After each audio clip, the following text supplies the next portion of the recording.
Nancy Vaughn stood near the bar, her black heels discarded, her legs bare beneath the hem of a tailored pencil skirt.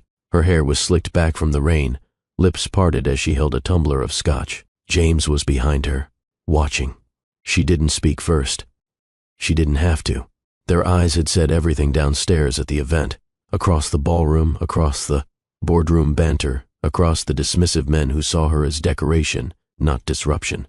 But James? Hello, my beautiful family. Welcome to Love and Twilight with Dr. Phillips. Here, every story is more than just words. It's a heartbeat that speaks to love, hope, and healing. Before we begin, let me know you're here with me. Drop "I'm ready," Dr. Phillips in the comments. Don't forget to hit the like button to keep this love flowing, and, if you're new, subscribe so you never miss a moment of this journey. He saw her as danger, and now, here she was, in his suite, her fingers pressing against the glass, watching the rain trail like tears. "You don't look like someone who settles," she said quietly. Her voice was velvet and defiance. "I don't," James replied, stepping closer. "But you feel like the exception." He didn't ask to kiss her. He just did. Their mouths crashed like thunder on glass. He pinned her back against the window, uncaring if the city could see. Her fingers threaded into his hair, nails scraping the back of his neck. Her thighs lifted to his hips like muscle memory. Nancy gasped when his hands gripped the backs of her knees and lifted her onto the ledge. "You're insane," she whispered against his jaw. "And you're still here," he growled, pushing the fabric of her blouse aside. She didn't stop him. She didn't ask what this meant. She simply let go. Let go of expectations. Let go of roles. Let go of everything but the ache rising in her gut as he slid inside her, slowly, deeply, deliberately. The rain tapped the windows like impatient fingers. But inside, they made a different kind of storm. "Say something," he whispered, breath trembling as he held her hips still, as though the moment itself could vanish. But Nancy didn't speak. She just moved. Her hips rocked against his, her breath caught in his collarbone. She rode that line between hunger and reverence, like she'd been starved and just discovered a feast. It wasn't sweet. It was necessary. Every grind, every groan, every gasp was a declaration that they didn't need forever. Not tonight. Just this. And James? James had never known a woman like her. Not one who took what she wanted without flinching. Not one who could destroy him with a look and heal him with a kiss. They climaxed together like fire meeting gasoline, her cry lost in his mouth, his grip leaving marks on her thighs. But what ruined him, what absolutely destroyed him, was what came after. The stillness. She curled into his side on the velvet chaise lounge, her bare foot dangling off the edge, eyes closed. And she didn't ask him for anything. Not his name, not his number, not his future. Just presence. And that was the most terrifying thing of all. The silence that followed that night in the Gotham Tower wasn't empty. It was loud in a way only stillness can be, where touch did all the talking, and breath was the only. Punctuation between two broken people who hadn't yet realized they were breaking each other open. Nancy rose before sunrise. She gathered her blouse, fixed her skirt, and slipped her heels on like armor. James stirred on the chaise, one hand still resting in the space where she'd lain minutes before. "You're not staying?" he asked, voice hoarse. She looked over her shoulder, not with guilt, not with regret. "I wasn't supposed to," she replied. Then she walked out. No phone number, no clever goodbye, no hint that she'd remember the shape of his mouth for years. She left like a woman who hadn't just rewritten the meaning of the word intimacy. And James? He just sat there, stunned, not by her body, but by her exit. She was the first woman he ever slept with who didn't ask for a future. And somehow, that made him want to give her one. It wasn't a one-night thing, not even close. They met again, and again, sometimes in his penthouse, sometimes in the back of a chauffeured car, her moans muffled by the leather seat, sometimes on top of his desk, papers flying as she dug her nails into his back. But no matter how often they touched, the rules never changed. No expectations, no titles, no soft talk about dreams or timelines, just desire, and the haunting presence of someone who made the world disappear when she looked at you. "Why do you never ask me where this is going?" he once asked, brushing her hair off her shoulder as she buttoned her blouse. "Because I don't want to ruin it," she answered. "Some things lose their magic when you put a leash on them. It should have ended, but It didn't, because James started to crave more than her body. He began to crave the way she never tried to own him. And Nancy? Nancy craved the way he watched her, like she was more than just beautiful. Like she was dangerous, and he wanted to play with fire anyway. They didn't define it, but it defined them. Board meetings turned into glances. Glances turned into texts. Texts turned into need. Soon, she was at every gala by his side, every launch party, every closed-door deal. Still no ring, still no label, but everyone knew. She wasn't just a woman on his arm. She was the woman who had his attention, a currency more powerful than love in James Adams' world. The city kept spinning, but somewhere between stock options and silent kisses, the rules started to blur. She began to sleep over. He began to tell her things. About his childhood, about his fear of dying without leaving a legacy, about his obsession with empire, about how every man in his family passed down the business like a crown, and how he was the only Adam man without a son. "Does it scare you?" she once asked, curled against his chest after a long night. "Yes," he confessed, "but you scare me more." "Why?" "Because with you, I forget why I cared about any of that." She didn't reply. She just held him tighter. Not with words, but with presence. The same kind that terrified him the first night, because it demanded nothing, but meant everything. Love rarely announces its arrival. It creeps in between morning coffee and shared silence, between her head on his shoulder while reading investor reports and the way his hand always found hers beneath tables during high-stakes dinners. For a while, that was enough. Nancy believed they were building something, maybe not with blueprints, but with touch, with time, with trust. But James was watching the clock tick, and every tick was another reminder. He had no heir. It started with a question. "Do you ever think about having kids?" he asked one night, lying in bed, fingers drawing lazy lines on her thigh. Nancy smiled softly. "Someday, yes. I don't mean someday. I mean, soon." She turned to face him. "Is this a business proposal, James?" "It's a legacy concern." Her smile faded. "Well, forgive me if I don't want to be reduced to a succession plan." He sat up, jaw tightening. "That's not what I meant, isn't it?" The air between them grew tense, not angry, just uncertain.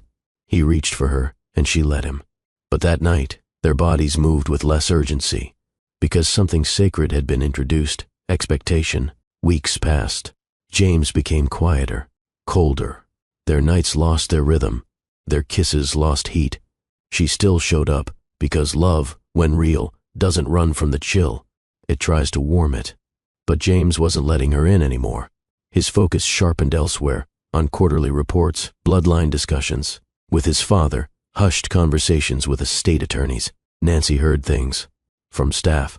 From society, women with too much time and not enough grace. He's probably looking for someone younger. She hasn't given him a child. What did she expect? The words stung, but Nancy never confronted him. Instead, she booked an appointment. Fertility specialist. Early checkup. Nothing wrong, the doctor said. But the numbers weren't promising either. Nancy didn't cry. She nodded, thanked him, and went home to a man who no longer touched her like she was his home. One night, she tried. She stood in the doorway of their bedroom, wearing nothing but his dress shirt. "Do you still want me?" she asked. James was loosening his tie, staring into the mirror. "Of course I do." But his voice held no hunger. She walked to him, pressed her bare chest to his back, slid her arms around him. He didn't turn. "It's not you," he said quietly. "It's fate. I chose wrong." Those words gutted her more than silence ever could. "Then let fate have you," she whispered, backing away. He didn't follow. He didn't stop her. He just let her stand there naked, alone, like a painting he no longer wanted to look at. Nancy didn't sleep that night. She sat by the window, watching the city blink without emotion. The woman who once wore ambition like perfume now sat draped in doubt. But even then, she held on to faith. Faith that love wasn't about bloodlines. Faith that something inside her still mattered. And it was that same faith, quiet, persistent, unshakable, that would be rewarded with 2 pink lines a few months later. But by then, James would already be gone. By their 10th anniversary, the whispers had become loud enough to echo across charity galas and boardrooms. Still no child? She's lovely, but what about the Adam legacy? He'll have to make a choice eventually.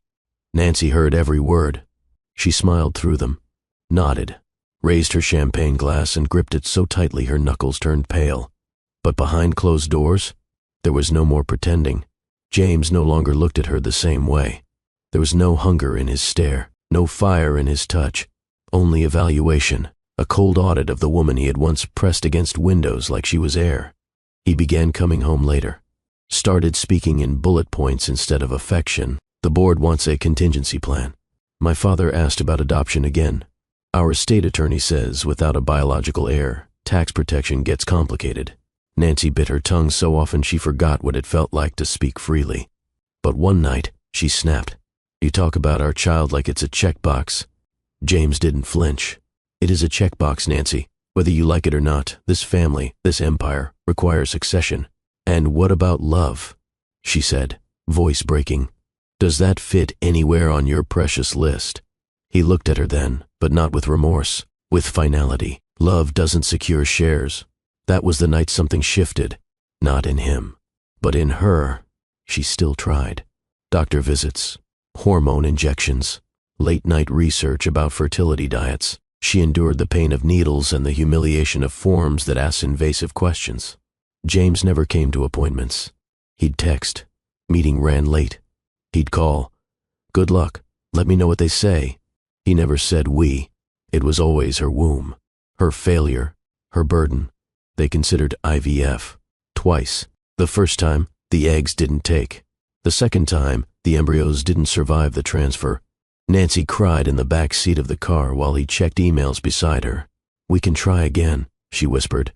James didn't respond. He just tapped his screen and murmured, We're already late for the gala. They posed for photos that night, Nancy in a silver gown that hugged her aching body. James in a black tux, smiling like nothing was missing. When a journalist asked, Any children yet? He chuckled and answered, still trying. But when they walked away, he muttered under his breath, At some point, we have to stop pretending this is working.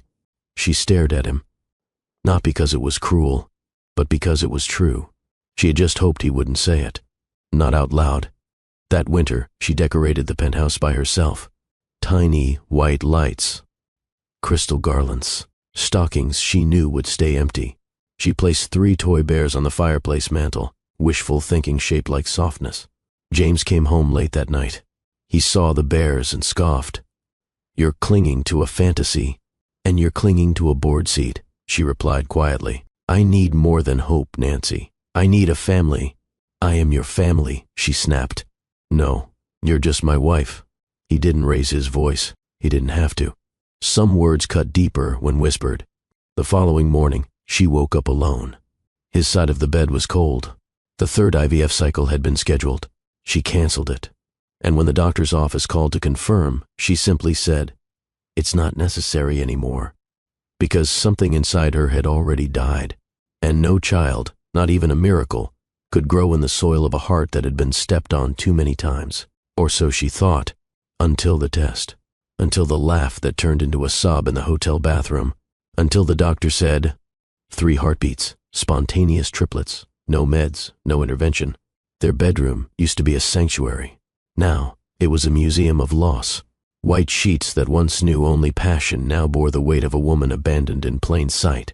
Nancy lay still most nights, pretending not to feel the cold space beside her, pretending not to hear the footsteps that no longer paused at her side. She wasn't waiting for him to come to bed anymore. She was waiting for herself to wake up. James still lived in the penthouse, still played the perfect host, still smiled at charity functions, still signed checks for causes she cared about. But behind the closed doors of their marriage, they were strangers. The driver's outside, he said one morning, not looking up from his coffee. I canceled the event, she replied, voice flat. Why? I didn't feel like pretending. He stirred his cup, unaffected. Well, next time give me notice. It makes us look disjointed. Disjointed? She nearly laughed, as if this wasn't a shipwreck long drowned, and he was still worried about the optics of the floating debris. That night, she tried again. Just one more attempt. She waited for him, nude beneath the sheets, bathed in nothing but lamplight and hope. James walked in, tired from a long day, loosened his tie, and paused at the edge of the bed. She met his eyes, vulnerable, open. "Do you still see me?" she whispered. He looked at her for a long time, and then he shook his head, not in cruelty, in quiet surrender. "I don't know who you are anymore." Nancy sat up, dragging the blanket to her chest. "Then let me remind you," she said, her voice trembling. But he was already moving to the guest room. That door closed with finality. It didn't slam. It didn't creak. But it shattered something inside her. She didn't get out of bed for 2 days. She barely drank water, didn't eat, didn't cry, because the tears had dried long ago. What was left was something worse: numbness. On the 3rd day, the housekeeper found her still lying there, unshowered, unmoving. The woman didn't ask questions, just brought in a tray with toast, tea, and a folded note. Nancy opened it, expecting something from James, but it was a bill, a fertility specialist consultation, for him. Alone, no discussion, no inclusion, just replacement. Nancy stared at the envelope, then stared at the ceiling, and quietly whispered, "Enough." She got up, took a long shower, put on a black dress, and drove herself to a luxury hotel 3 blocks from the penthouse. She booked a suite, not to escape, but to breathe. She sat on the marble floor of the bathroom, legs crossed, arms limp, heart raw, and for the first time in years, she prayed. Not for James, not for a child, but for herself. "Help me feel like I'm still alive," she whispered to no one. "Help me remember who I was before I became a womb with a deadline." And somewhere between the silence and the tile, she laughed, because something fluttered in her stomach. No poetry, no cue from the heavens, just a twist, a tug, a possibility. She didn't wait. She rushed downstairs to the pharmacy in the lobby, bought 5 different brands, ran back up, and within 15 minutes, every single test lit up, positive. All of them. Nancy dropped to her knees, not from grief this time, but from awe. Her hand trembled over her belly. "It's real," she whispered. "You're real." And just as the joy settled in her chest, she remembered. James, his words, his absence, his indifference. She wiped her face, sat up straight, and swore a vow, not out loud, but with the fire of a woman reborn.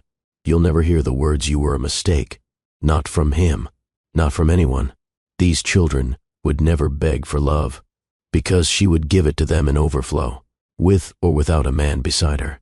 The hotel bathroom was filled with soft morning light streaming through half, open blinds and catching the edges of white ceramic and gold fixtures. Nancy sat cross-legged on a plush towel, surrounded by sticks lined up in perfect formation across the counter. 5, all positive. Her heart pounded, but she didn't cry, not this time. She laughed, a small breathless sound, like a gasp of air after drowning for years. "I'm pregnant," she whispered to herself, over and over. "I'm really pregnant." But the universe wasn't finished, because what came next didn't just change her life, it redefined it. Her OBGYN was an old friend, discreet and sharp. Nancy sat on the table, paper gown rustling, cold gel pressed to her belly. She gripped the edges of the exam chair like it might fly away with her. The wand moved. The screen flickered. And then, 3, separate, pulses. The doctor paused, zoomed in, zoomed out, then smiled, wide and stunned. "Nancy, it's triplets." She blinked. "Excuse me?" "Spontaneous triplets. No meds. No IVF. You hit a genetic jackpot. This is rare. This is magical." Nancy didn't hear the rest. She stared at the ceiling, her hands over her mouth, breath caught in the middle of a laugh and a cry. 3 heartbeats. 3 lives. 3 reasons not to look back. That night, Nancy sat alone in her hotel suite. The city stretched endlessly beyond the window. She pressed her palm to her abdomen, now sacred, and she made a decision. She would leave quietly. No dramatic confrontations, no teary announcements. James didn't deserve to know. Not yet. Not when he'd already buried her under titles like disappointment and wrong choice. This miracle wasn't his reward. It was her redemption. The next morning, She went home one last time. She walked through the penthouse like a guest, running her fingers across counters, inhaling the sterile scent of fresh linen and unlit candles. She didn't pack much, just enough to disappear without suspicion. Before leaving, she placed her wedding ring on the console beside the foyer. No note, no message, just silence. The same silence he'd offered her for months. Only this one had dignity in it. James didn't call, didn't come looking, didn't ask where she'd gone. It was the final proof she needed. He hadn't just lost interest, he had already let her go. He just didn't know that in losing her, he was also losing everything. Weeks passed. Nancy found a midwife who specialized in high-risk multiples. She rented a quiet brownstone on the edge of Manhattan. No press, no rumors, just peace. The pregnancy wasn't easy. Her body ached in places she didn't know existed. The nausea was constant. Her ankles swelled. She barely slept, but every kick reminded her why it was worth it. Isolde, Ivy, Noelle, 3 names, 3 identities, chosen in secret, carried with reverence, protected with fire. One day, as she rocked slowly on the porch in her 3rd trimester, a neighbor approached. Expecting? Nancy nodded, hand on her belly. 3 girls. The woman's eyes widened. Lord have mercy, your husband must be over the moon. Nancy smiled softly. They don't have a father. The woman blinked, unsure what to say. Nancy just continued rocking. She didn't need pity. She didn't need applause. She had what she needed, and it was kicking from inside her every single day.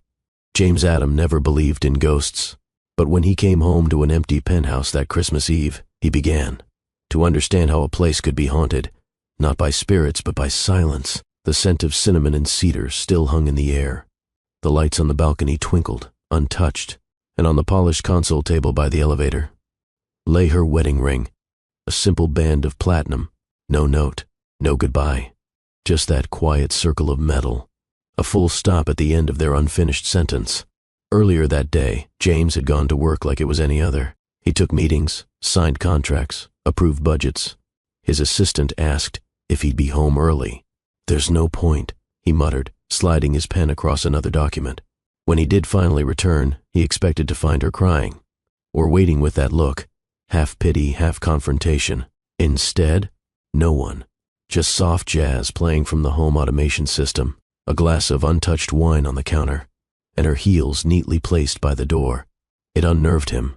Nancy never left things tidy when she was upset. This wasn't impulsive. This was final. He walked into the bedroom. The bed was made. The closet empty on one side. She had taken only what she needed. No dramatic suitcase trail. No chaos. No confrontation. Just absence. He sat down on the edge of the mattress, his jaw clenched. He didn't feel panic. Not yet. Only annoyance. "So this is how you choose to leave," he said aloud to no one. But even as the words left his mouth, something deeper pulled at his gut. He glanced toward the window, the same one where he used to press her body when they couldn't wait until the bedroom, when she was still his sanctuary, when she still looked at him like he was more than a last name and an empire. He poured himself a drink, 1 finger of bourbon, then 2. He stared at the ring again. How something so small could carry so much weight was beyond him. Over the next few days, he didn't tell anyone. Not his father, not his board, not the media. He kept the absence hidden, because admitting she was gone meant acknowledging he had failed. And James Adam never failed, at least not publicly. But alone in his apartment, her absence was a thunderclap behind every quiet moment. The scent of her shampoo lingered in the pillows. A single red dress still hung on the back of the bathroom door. And once, at 2 a.m., he opened the fridge and saw the almond milk she always bought for herself, and almost called her. Almost, but he didn't, because pride is a dangerous thing. It convinces you to swallow loss rather than chase forgiveness. Weeks passed, then months. James threw himself into work like it could replace emotion. He dated, here and there. Nothing stuck. No one looked at him the way Nancy did. No one let him exist without performing. He started dreaming about her. Not sexual dreams. Memory dreams. The way she'd eat strawberries straight from the box while reading investor briefs. The way she whispered, "You need me more than I need you," with a smirk she never meant as cruelty. And then he'd wake up. To silence, to regret he didn't recognize yet as love. He never knew about the pregnancy, never knew that in walking away, Nancy had taken the only part of him that mattered. He thought she left out of spite. He thought she left because she couldn't deliver what he demanded. He thought wrong, and the truth would find him when he least expected it, in the form of 3 little girls, with his eyes, her fire, and a word he never thought he'd hear again, Mommy. In the first month after leaving James, Nancy wrote him every night, not to send, just to breathe. The pages piled up in a leather-bound journal she kept tucked under the drawer of her nightstand, out of reach but close enough to haunt her. She never used his full name, never opened with "Dear." Each entry began like a whisper and ended in silence. It wasn't a confession, it was a purge, a place to empty the words she couldn't speak aloud without unraveling. Entry 1. You hurt me without ever raising your voice.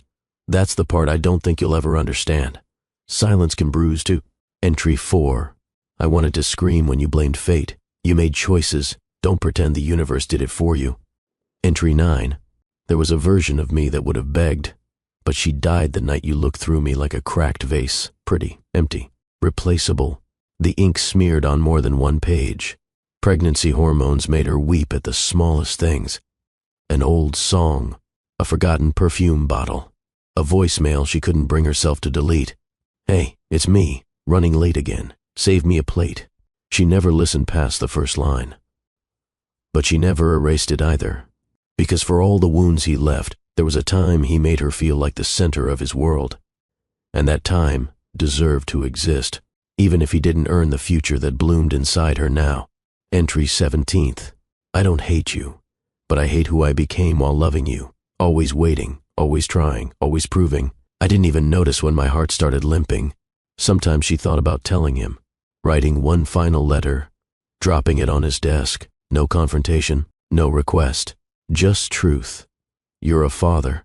But every time she imagined his reaction, her hand froze mid-sentence. Would he demand access? Would he try to claim them like assets? Would he throw words like custody and image and last name? She didn't want her daughters raised as trophies in someone's legacy campaign. She wanted them raised in laughter, in safety, in love.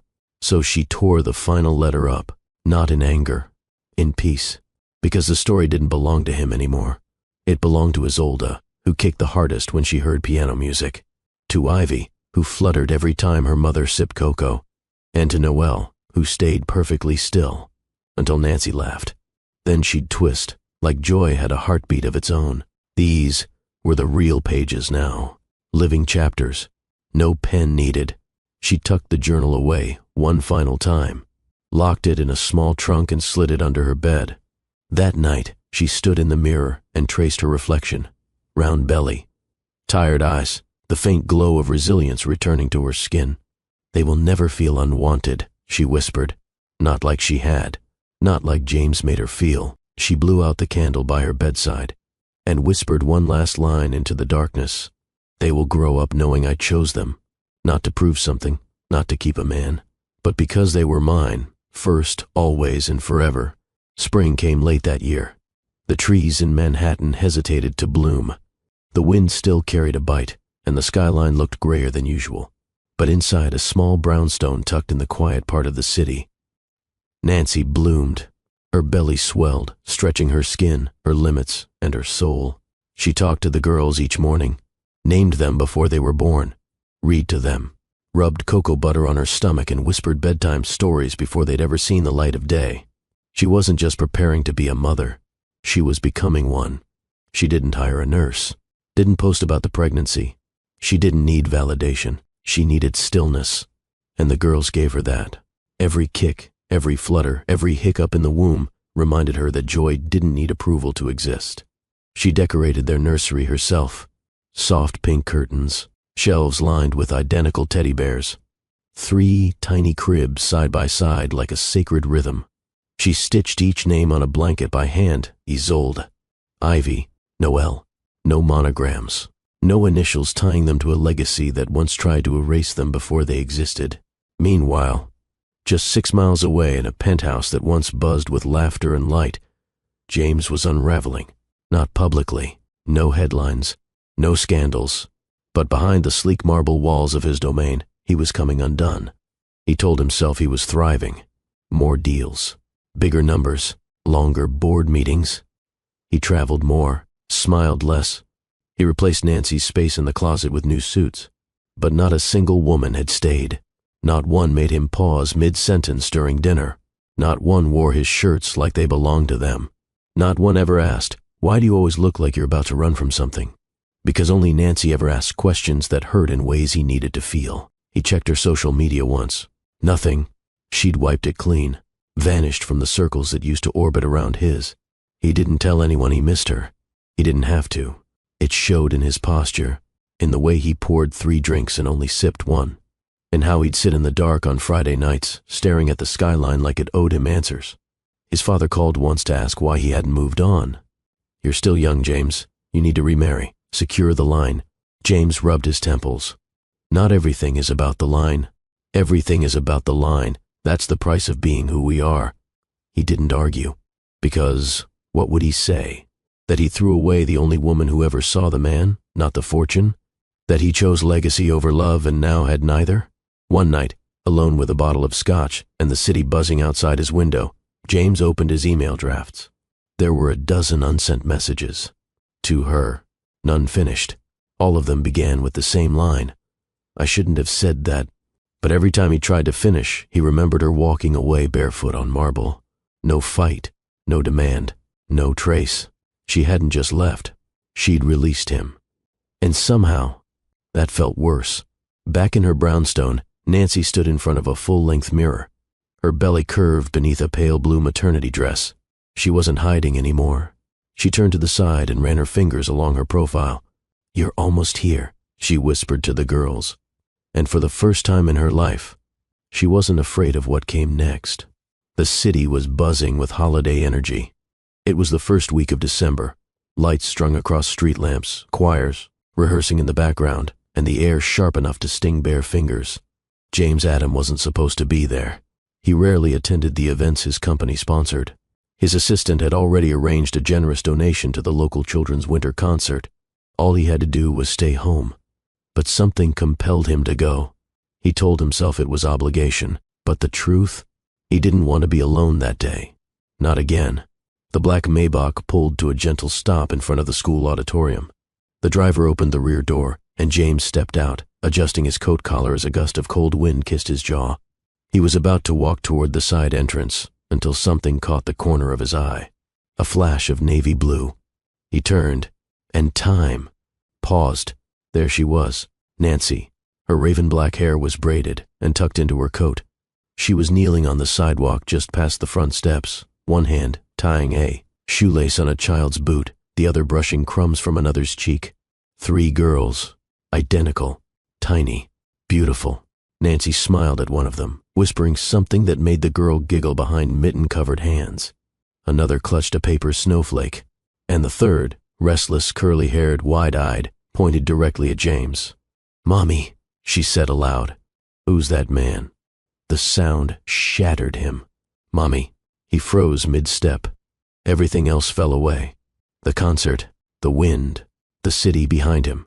It was just that word, from a voice so high-pitched, so innocent, that it sliced deeper than any insult ever had. Nancy stood slowly. Her eyes met his. No panic, no welcome, just recognition, like seeing a ghost you once loved. James couldn't speak. His throat clamped shut. He took a step forward, unthinking. The girl who had pointed at him now stepped behind Nancy's leg, peeking out with cautious curiosity. The other 2 didn't notice him, but Nancy did. Every inch of him. His shock, his fear, his regret. "You shouldn't be here," she said, calmly. Her voice was the same, gentle, steady, tethered. "Neither should you," he replied, somehow managing to find words. "But here we are." She crouched down again, buttoning a jacket, zipping a coat. The girls shifted around her like petals clinging to their stem. They were hers. They were his. And he knew it. He stepped closer, stopped at a respectful distance. "Nancy," he whispered. She didn't look up. "I'm not doing this here," she replied. They're mine, he said softly, not even fully believing the sound of his own voice. They're ours, she corrected, finally rising to meet his eyes.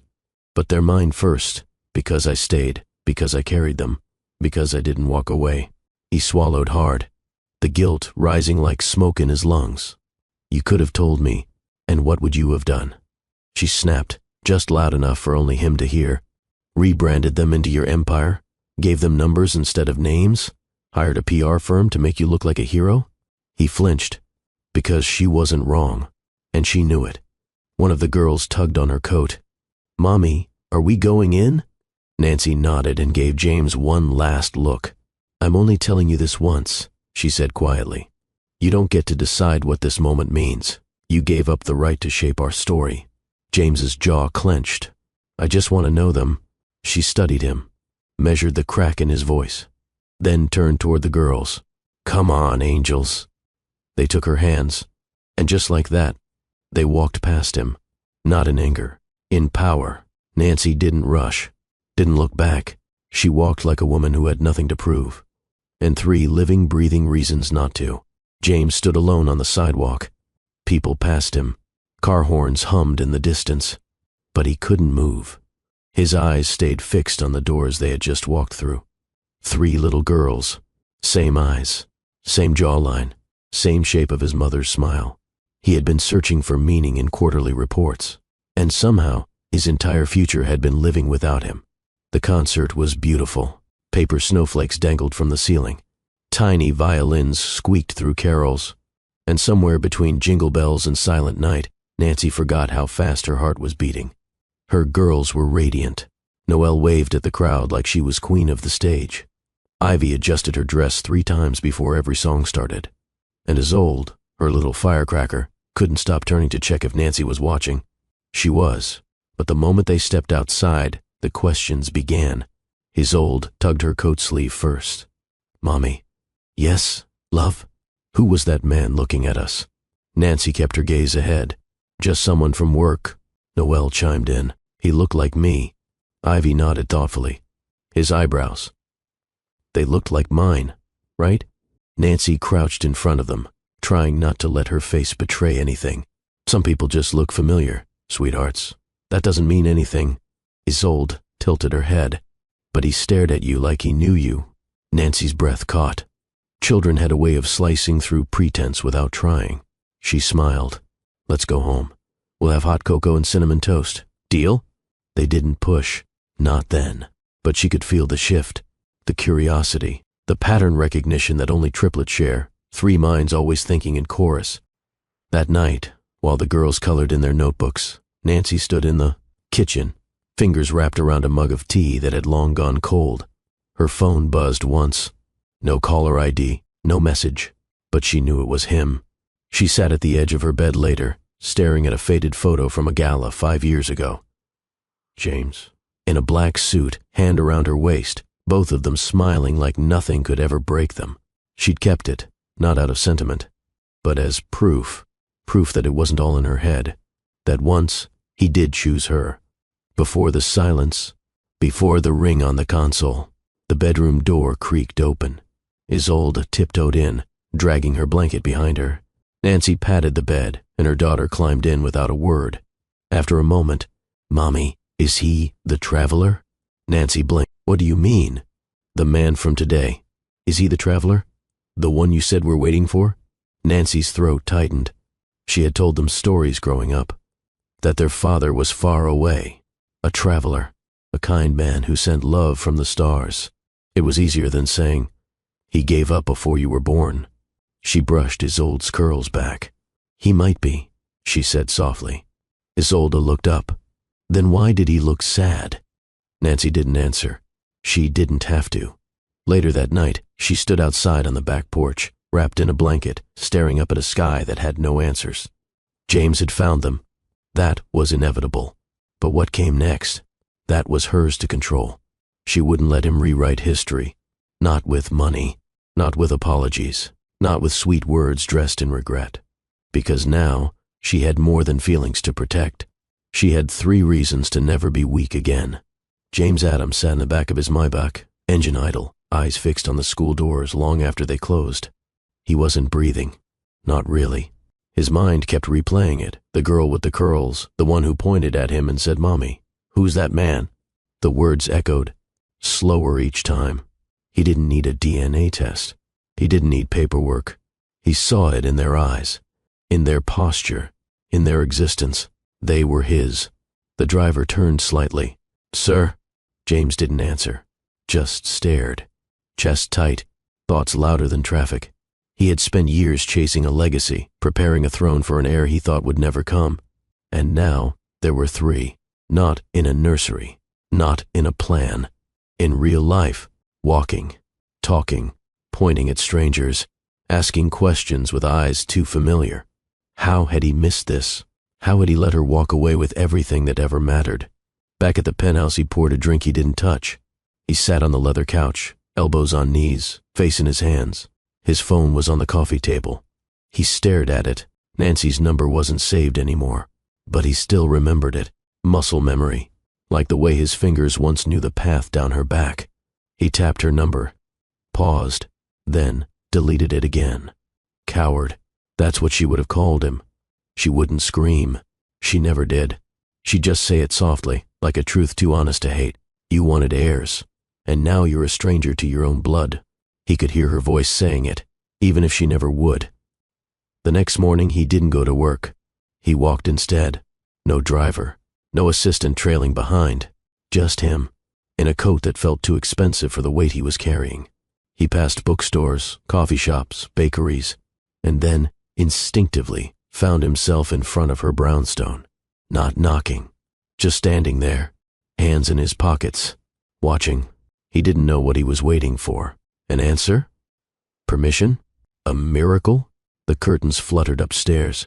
A light flicked off. Nothing else.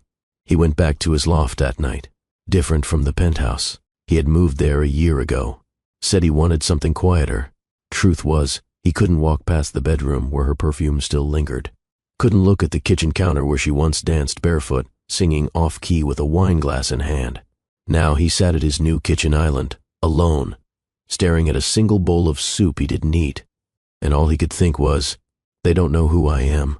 That thought gripped him harder than any business loss ever had. Because it meant something else. They don't know I love them. And maybe he didn't deserve for them to.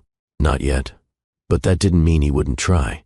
He opened his laptop, typed one line in a blank email draft.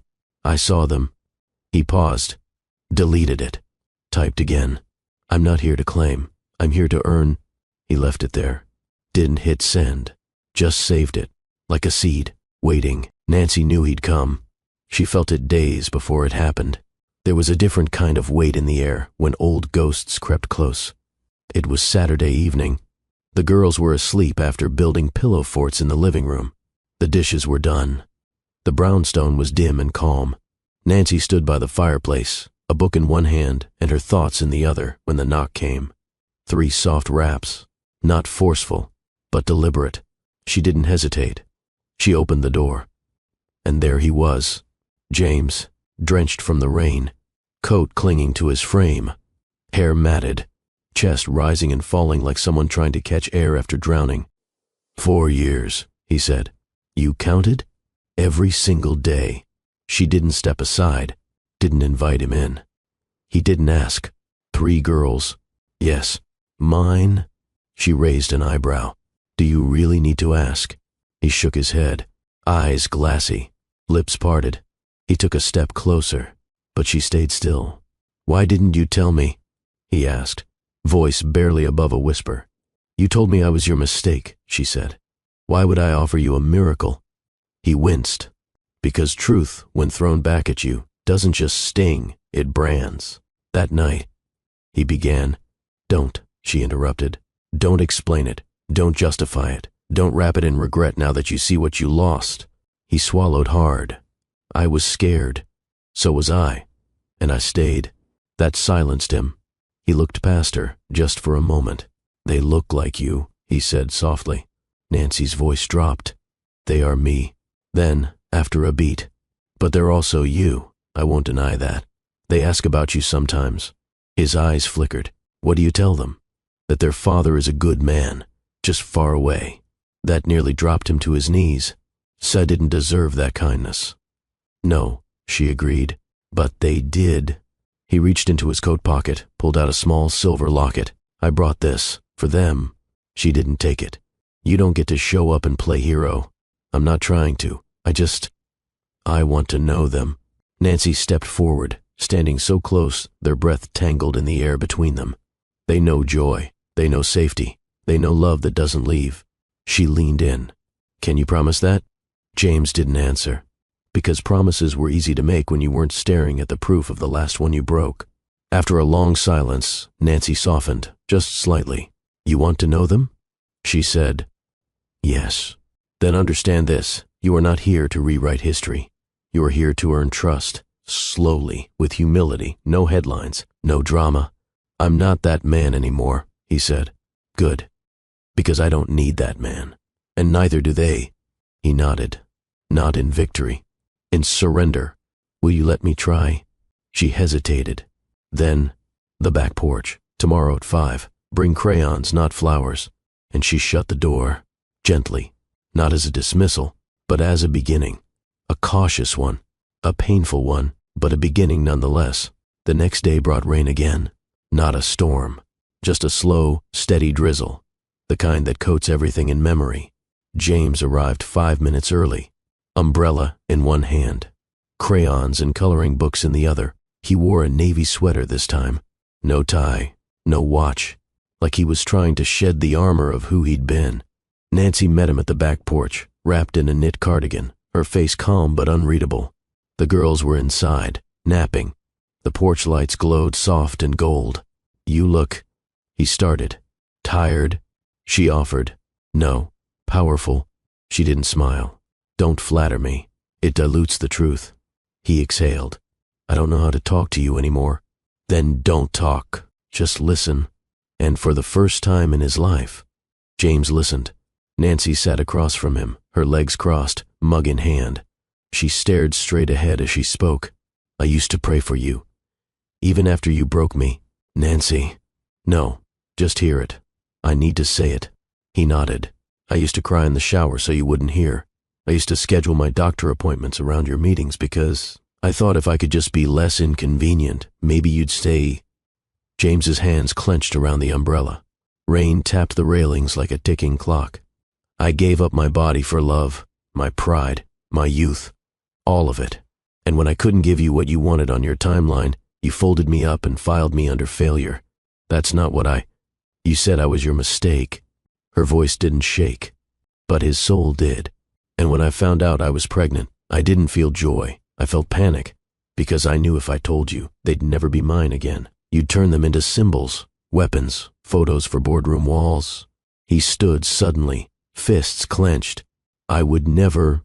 You did it to me, James. Why wouldn't I believe you do it to them? The silence that followed was thick and sharp. He turned away, rain soaking into his collar. I didn't come to fight, he muttered. But you came with expectations. She rose slowly, walked to him, stopped just inches from his back, then, gently, placed her hand on his wrist.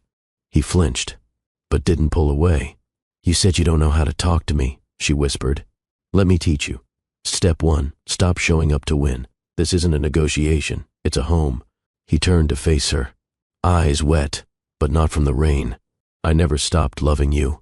Her jaw clenched. Then why did you stop showing it? He didn't have an answer. Only breath. Only pain. From inside, a little voice called out, Mommy? Nancy turned, stepping back, releasing his wrist.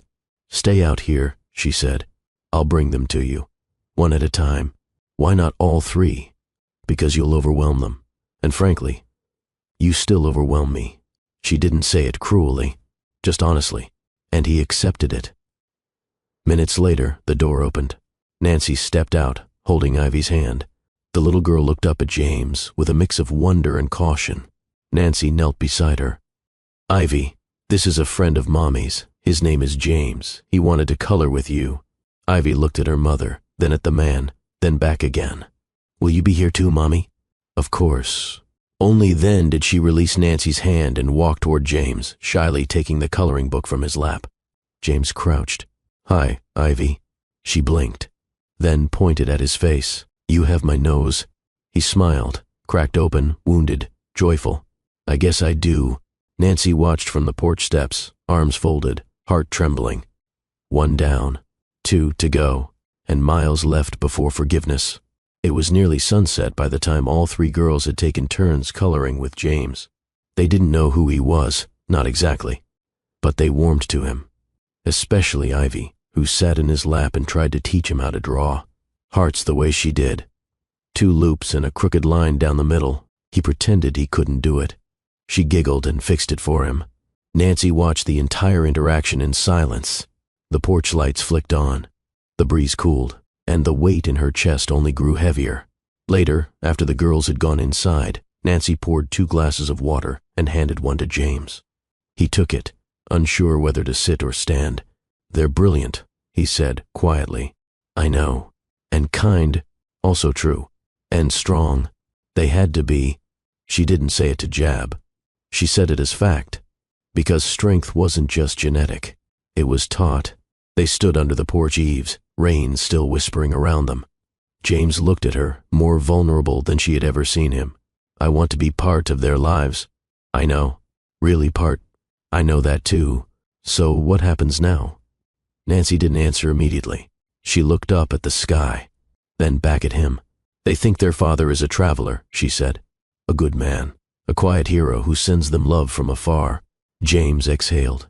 "You told them that?" "Yes." "Why?" "Because I needed them to believe in someone, even when you gave me nothing to work with." He swallowed hard. "You didn't owe me that grace. I didn't give it for you. I gave it for them." The silence between them pulsed. "They believe in you," she said, "even though they don't know who you are yet." She stepped closer, eyes sharp, voice firm. "Don't ruin that." James blinked. "You think I will?" "I think you could." She took another step, nose inches from his. "You don't get to waltz in, shower them in gifts, win their affection, then disappear when it gets hard. That's not who I am anymore. Prove it." She pulled a folded piece of paper from her sweater pocket, held it out. He took it, unfolded it. Inside was a schedule, ballet rehearsals, school drop-offs, reading hours, dentist appointments. "Start here," she said. "No grand gestures, no overstepping. What do I tell them? You're a friend, a helper, someone who cares. And when do I get to tell them the truth?" Nancy's face softened, but her eyes stayed guarded. "When they're ready, not when you are." He nodded, folded the paper again with trembling hands. "Can I ask something?" "You already are. Do you hate me?" She hesitated, looked down at her fingers, then back into his face. "I hated who you became. I hated who I became with you." Then she added more quietly, "But I don't hate you now." James didn't expect that, didn't know what to do with it, so he held it like glass. Carefully. "I won't ruin them," he said. "Then don't ruin yourself either." She turned to go inside, paused in the doorway. "One more thing, anything. If you ever break their hearts, you won't need a lawyer. You'll come for me?" "No." She glanced at him over her shoulder. "They will." The brownstone was quiet. The girls were asleep upstairs, their soft breathing drifting into the warm hush of the living room. Nancy sat by the fireplace, legs tucked beneath her, a thin silk robe tied loosely at the waist.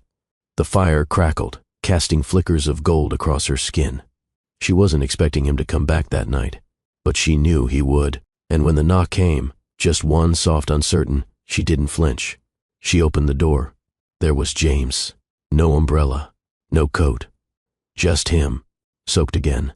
Rain in his lashes. "I didn't know where else to go," he said. "You could have gone anywhere." "No, only here felt real." She didn't speak again, just stepped aside. Let him in. Closed the door behind them both. He stood in the living room, clothes clinging to him, hair damp, eyes flicking toward the firelight and the familiar shadows on her face. She handed him a towel without a word. He took it, rubbed the back of his neck. Still silence, but not cold, heavy, like everything they hadn't said for 4 years had shown up first and was waiting on the sofa between them. Nancy turned and walked to the fire. He followed, slowly. She didn't sit. She just stared into the flames. "Do you remember the Gotham Tower?" He nodded. "Every detail." She turned her head. "Even the window ledge?" "Especially the window ledge." Her robe shifted slightly as she stepped toward him. One tie, one tug. It opened, and time dissolved. James didn't move forward, not right away. He looked at her like he was seeing the moon for the first time, familiar and unreachable all at once. "This isn't forgiveness," she whispered. "I know, and it's not closure. I wouldn't want that either." She reached for him, fingers curling into his shirt, still damp and cool from the rain. "Then what is this?" He leaned in, forehead against hers. "Punishment." She kissed him, hard, like years of rage and desire were battling on her tongue. He kissed back, not gently, not carefully, but like a man drowning in what he once threw away. She pushed him against the wall, tore the shirt open, buttons scattered across the hardwood. He groaned when her teeth grazed his collarbone. She gasped when he grabbed her hips and pinned her there, breath hot against her ear. "Tell me you still hate me," he growled. "I hate that I don't," she whispered back. He lifted her, carried her to the rug. The fire beside them danced and popped. Their bodies collided with the rhythm of unfinished business. No music, no sweet talk, just skin on skin, scar on scar. She scraped her nails down his back. He bit her shoulder. She pulled his hair. He gripped her thighs until she moaned into the flames.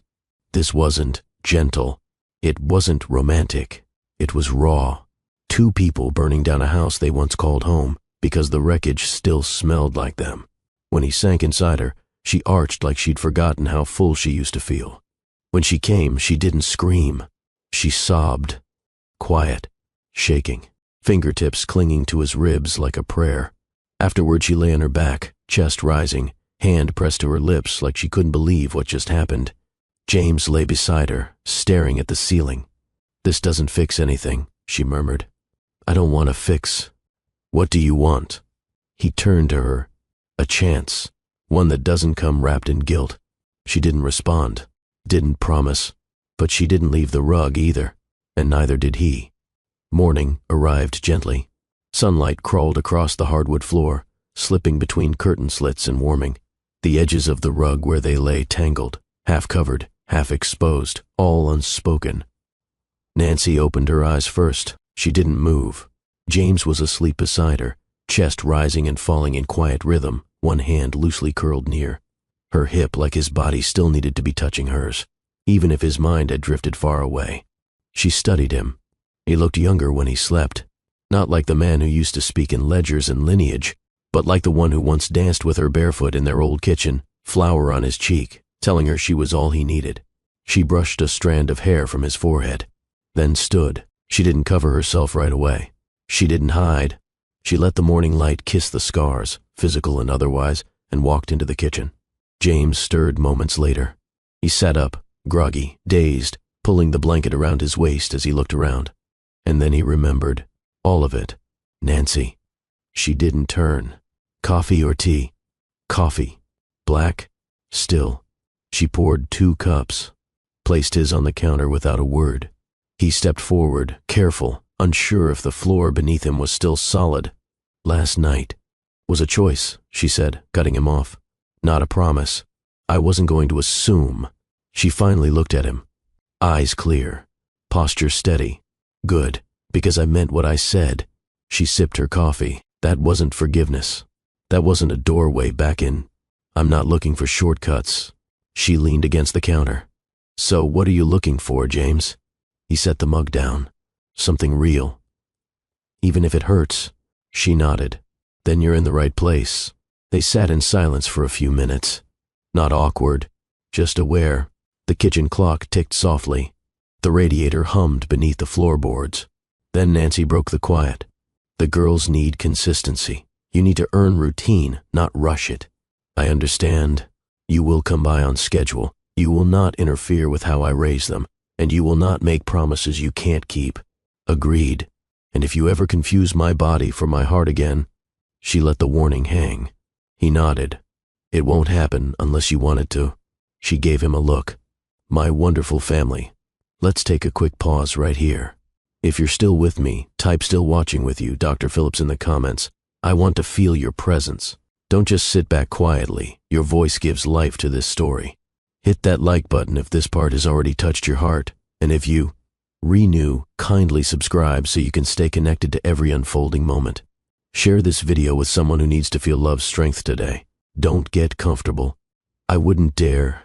But he smiled just slightly, because despite her steel, there was softness hiding underneath. The fact that she let him stay the night, that was something. Not forgiveness, but access to rebuild from the ground up. Later that morning, as James tied his shoes near the front door, Ivy patted down the stairs. She rubbed her eyes, still in her pajamas. "You're still here," she said, surprised. He looked up. "I am. Did you sleep over?" Nancy walked over quickly, kneeling. "He just came early today, baby." Ivy tilted her head. "Will you come back tomorrow?" James looked at Nancy. She nodded. "If your mom says it's okay," he replied. Ivy smiled. "Okay. But next time bring pancakes." Nancy choked back a laugh. James grinned. "I'll do my best." As the door closed behind him, Nancy leaned against it for a moment, heart beating louder than she'd admit. She didn't know where this would lead, didn't know if love could be revived after what it had survived. But she knew this. She was in control now, and if he wanted a place in her world, he'd have to keep earning it. Every single day. That night, the brownstone was quiet again. But this time, the silence didn't feel heavy. It felt suspended, like the air between two people who had spoken every hard truth and now had nothing left but what their bodies could say. Nancy stood barefoot in the hallway, robe tied again at the waist, hair damp from a hot bath. James was still downstairs. She found him on the living room floor. Same rug, same firelight, knees bent, back against the couch, hands resting loosely between his legs. "I didn't know if you'd come down," he said, not looking at her. "I wasn't sure either." She walked past him, toward the fireplace. He watched the sway of her silhouette in the glow, the way her robe clung to the curves he once memorized in the dark. "I was thinking about the first time," he said softly. "The Gotham Tower." She didn't turn. "I was thinking about the second." He stood, slowly, walked toward her. "The one where I ruined everything? The one where you said I was your mistake." That made him pause behind her. "I've thought about those words every single night," he admitted. "Not because they were true, but because they were cruel." Nancy turned to face him. "And yet you still said them." "Because I thought love was only worth something if it looked like legacy.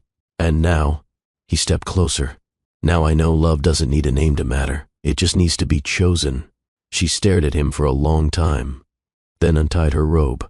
Again, let it fall to the floor. Again, not out of seduction, out of choice. "Then don't speak," she said. "Choose me now, here, without needing to own me."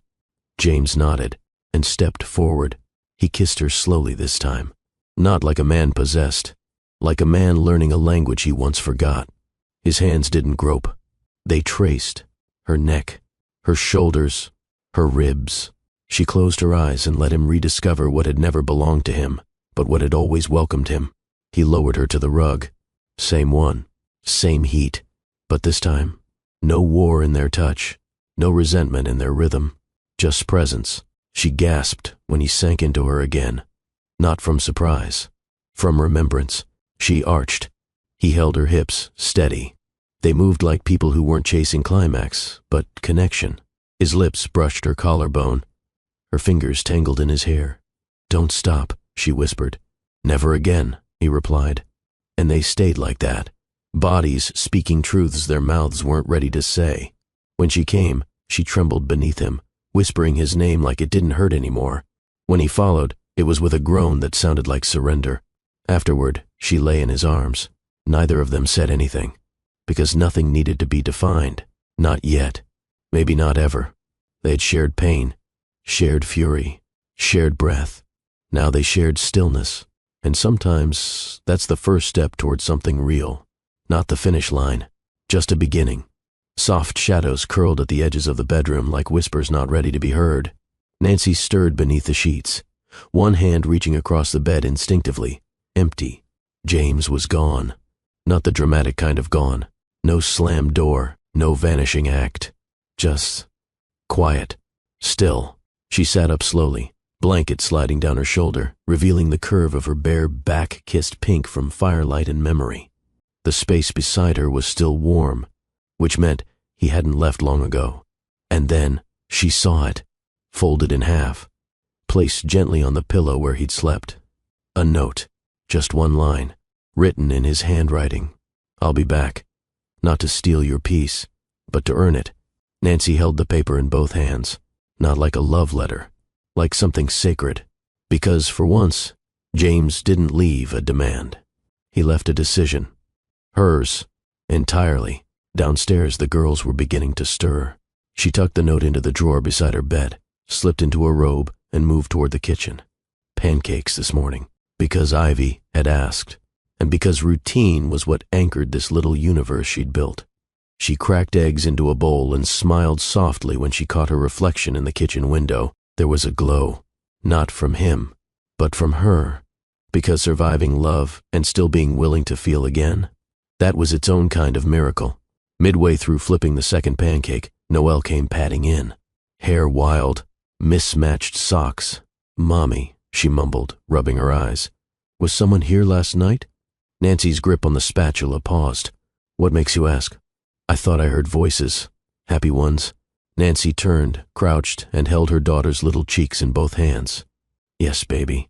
Someone who missed us very much. Will he come back?" Nancy kissed her forehead. "If he does, it'll be because he's ready, and because we say yes." Noelle blinked. "Okay." Then she smiled. "Do we still get pancakes?" Nancy laughed. "You'll get double if you set the table." By the time the girls were all downstairs, music played softly on the radio, syrup was warming on. The stove and laughter began to fill the corners of the house that used to echo with silence. Nancy didn't rush to text James. She didn't need to. He'd done something bigger than call. He'd shown up. And then, even more powerfully, he stepped away. That note, it stayed in her drawer, not as proof of anything, but as a reminder that real love doesn't bang the door down. It knocks, then waits. The next morning he showed up at 7:03 a.m. No knocking, just waiting quietly on the front steps with a small bag in one hand and nervous energy in the other. Nancy opened the door in sweatpants and a faded tee. No makeup, no armor. She didn't speak, just tilted her head toward the living room. James stepped in. "I didn't want to wake them," he said softly. "They're already up. Saturday cartoons." He followed her voice down the hallway and into a scene that made his throat tighten. 3 girls on the floor in a sea of plush toys and cereal crumbs. Noelle looked up first. "You came back." He nodded, kneeling down. "Told you I would." "What's in the bag?" He pulled out 3 boxes. Inside, a coloring book for each of them, hand-labeled with their names. "I don't know what you like, so I brought everything." Ivy opened hers and gasped. "Unicorns." Isolde grinned. "I got ballet dancers." Noelle beamed. "Mine has astronauts."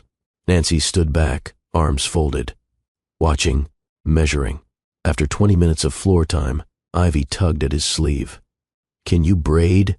James looked at Nancy. She smirked. "This'll be fun." He took a deep breath. "Teach me." Nancy walked over, handed him a brush and 3 hair ties. "Wide tooth first. Start from the bottom. Work your way up." He nodded like she was giving military instructions, which in a way she was. He sat behind Ivy and began gently. 1 knot, 1 tangle. "Ow. Sorry. Nancy knelt beside him. "Like this." She guided his hands. Their fingers brushed. He didn't look up, but she felt the shift. This was a man not trying to impress her, but trying to learn for them. That mattered. By the time he finished Ivy's braid, lumpy, slightly crooked, she hugged him, tight, without prompting. He nearly cried, but blinked it back. "That was perfect," Ivy said. "No, it wasn't," he replied. "Still perfect." Afterward, they all sat down for a late breakfast. No suits, no speeches, just waffles and giggles and milk spills. James didn't take out his phone once, didn't look distracted. He passed syrup bottles. He wiped crumbs. He poured second helpings. Nancy watched all of it, quietly, not because she needed him to be perfect, but because, for the first time, he wasn't performing. Later, when the girls ran off to play, James stayed back to help clear the dishes. Nancy handed him a towel. "You survived braid duty." "Barely." "Next lesson, matching socks." He grinned. "Advanced level?" "Elite." They stood there, washing and drying, like it was normal, like it had always been this way, until he turned to her and said, "Thank you." She raised an eyebrow. "For what?" "For letting me try without making me beg." She looked down at the plate in her hand, then handed it to him. "Just remember, trying isn't the same as staying." He nodded. "That's the plan." Mondays used to mean very little to James Adam. Now, they meant hair ties and forgotten lunchboxes. He didn't ask to move in, didn't push for custody, didn't even ask to stay for dinner most nights. Instead, he picked them up from school on Wednesdays, per Nancy's trial schedule. He kept a car seat in the back of his SUV. He learned their favorite songs. He messed them up every time. But they laughed. Harder each week. Noel started leaving drawings in his glove compartment. Ivy made him promise to stop using his phone while she told knock-knock jokes. Isolde began calling him James the Just, like a knight in her favorite bedtime storybook. He didn't ask them to call him Dad. He didn't need to. Nancy watched it all from a careful distance. She saw how he never missed ballet, how he learned Ivy's bedtime snack routine, how he listened, really listened. When Noel talked about her imaginary friend, Captain Lollipop, he didn't try to fix things. He just stayed present. And presence, for once, didn't feel like intrusion. It felt earned. One Thursday night, as she tucked the girls into bed, Isolde asked, "Can he come to our recital next month?" Nancy smoothed the blanket over her chest. "Who?" "James." Nancy smiled. "You'd like that?" He claps the loudest. She chuckled. Yes, he does." That weekend, she found him outside the brownstone, sitting on the porch steps after dropping off a book Ivy had left in his car. No fanfare, no pretext, just him. She opened the door. "Forgot your way back down the steps?" He smirked. "Honestly, I was just sitting here hoping I earned a glass of water." She stepped aside. "Hope works better with hydration." He followed her inside. They ended up in the kitchen again. Same place, new air. He leaned against the counter. "I know this doesn't erase the past. Nothing can, but I want to be part of the future." She stirred sugar into her tea. "Are you asking permission?" "No. I'm asking for opportunity." She turned, faced him. No makeup, no defenses. This family doesn't run on declarations anymore. What does it run on?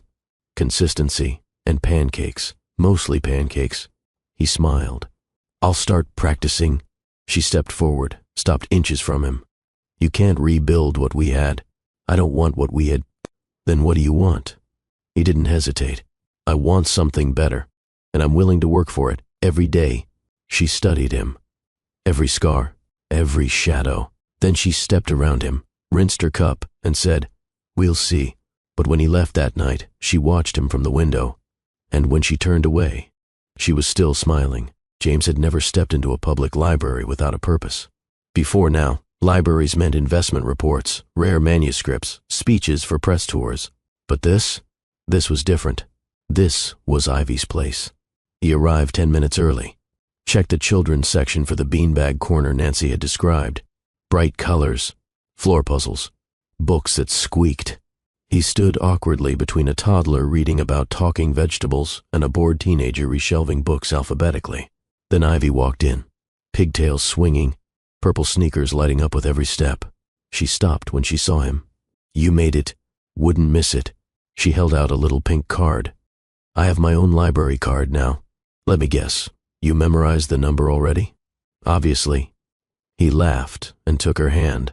Together, they walked to the big girl reading section. Ivy picked a thick hardcover with glitter on the cover. James picked one with dragons. They sat on the floor, crisscross applesauce, and took turns reading chapters, acting out the funny voices. She corrected his dragon growl. He corrected her pronunciation of magnificent. Every Saturday, one-on-one. A different daughter, different place. With Ivy, it was the library. With Noel, the farmer's market. She loved to ask vendors how apples got their names. James didn't know, but he made up stories that made her laugh so hard, Juice came out of her nose once. They never let him forget it. And Isolde? She chose the playground. Not to climb, not to swing, but to sit in the sandbox with her sketch pad and draw families that didn't always match. "This is you," she said once, pointing at a stick figure with a cape and messy hair. "Why the cape?" "Because you fly in and out." He flinched. "Do you want me to stop?" She shrugged. "I want you to stay longer, but I like when you come at all." That stuck, more than any boardroom victory ever had. Back at the brownstone, Nancy watched it all unfold. From the windows, from the top of the stairs, from the porch where she sometimes stood with a cup of tea and a storm of thoughts she didn't dare say aloud. James was doing what he said. He was earning, and for the first time, he wasn't trying to win her. He was trying to know them. That mattered more than flowers or apologies ever could. One afternoon, after the library, Ivy burst through the door and shouted, "Mommy!" He learned how to do piggyback rides without getting winded. Nancy raised an eyebrow at James. He leaned in and whispered, "Almost pulled my back." But totally worth it. That night, while folding laundry, Nancy paused to pick up Ivy's drawing. 4 figures, 3 girls, 1 tall man with a tie, a braid in his hand, and a crooked smile. She turned it over. Ivy had written, "My James." Not Dad, not Mr. Adam, just my James. Nancy pressed the paper to her chest, then tucked it away in the drawer with the note. The one he left that morning after the firelight in silk. The one that started all of this.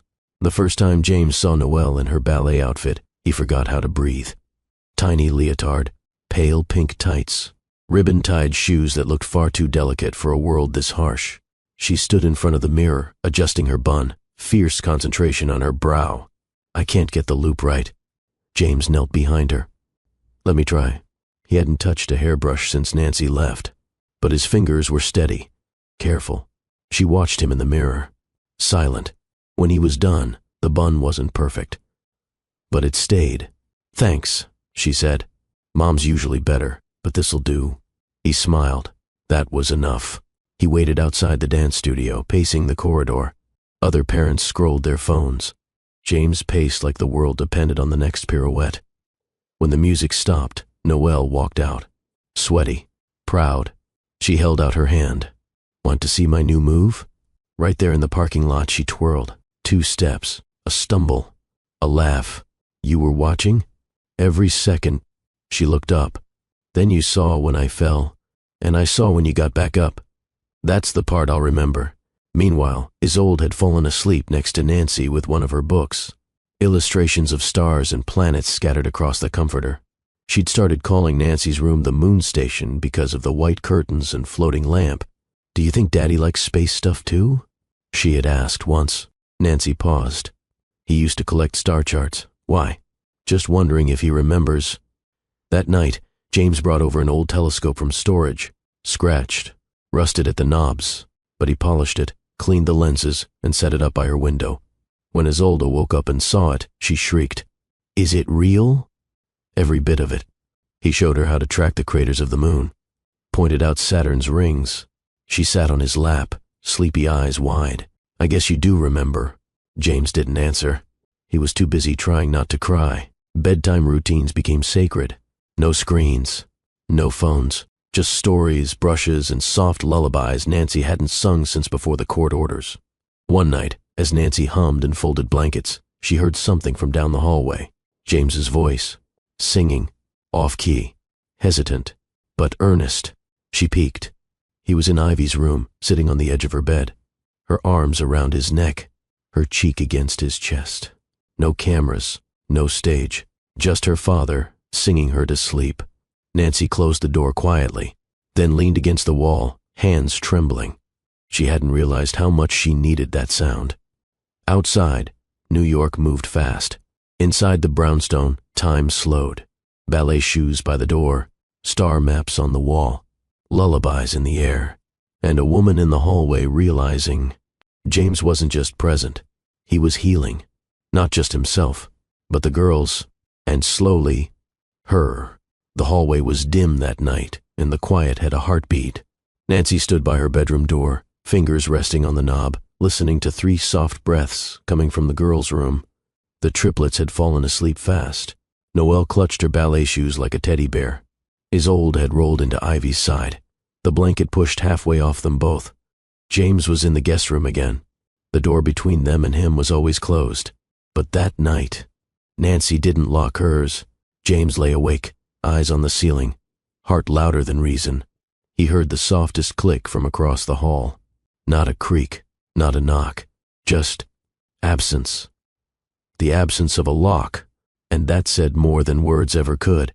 He rose, carefully, slowly, as if the floor might judge him.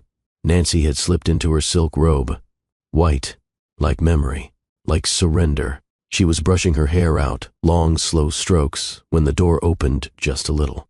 She didn't turn, didn't speak. But she didn't close it either, and that was enough. James stepped inside. Their eyes met in the mirror. Something cracked between them, soft and sacred. He walked toward her, one step at a time. She set the brush down. The air was heavy with things unsaid, but neither of them ran from it.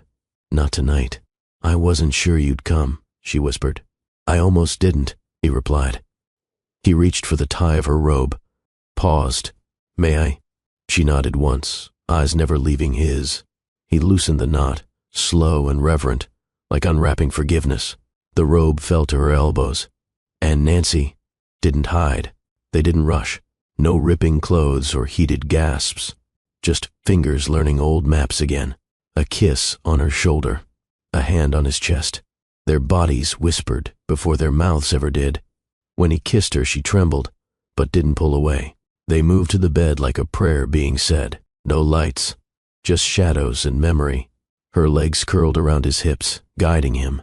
His lips traced the outline of her hip bone, reverent, deliberate. I never stopped loving you, she murmured. Then why did we let everything go cold? His voice cracked like dry leaves. Because we thought love wasn't enough, she whispered, pulling him closer. But it is, if we let it be. That night their bodies spoke the truth. Slow, raw, unrushed. James kissed the space between her breasts, the hollow of her throat, the inside of her wrists.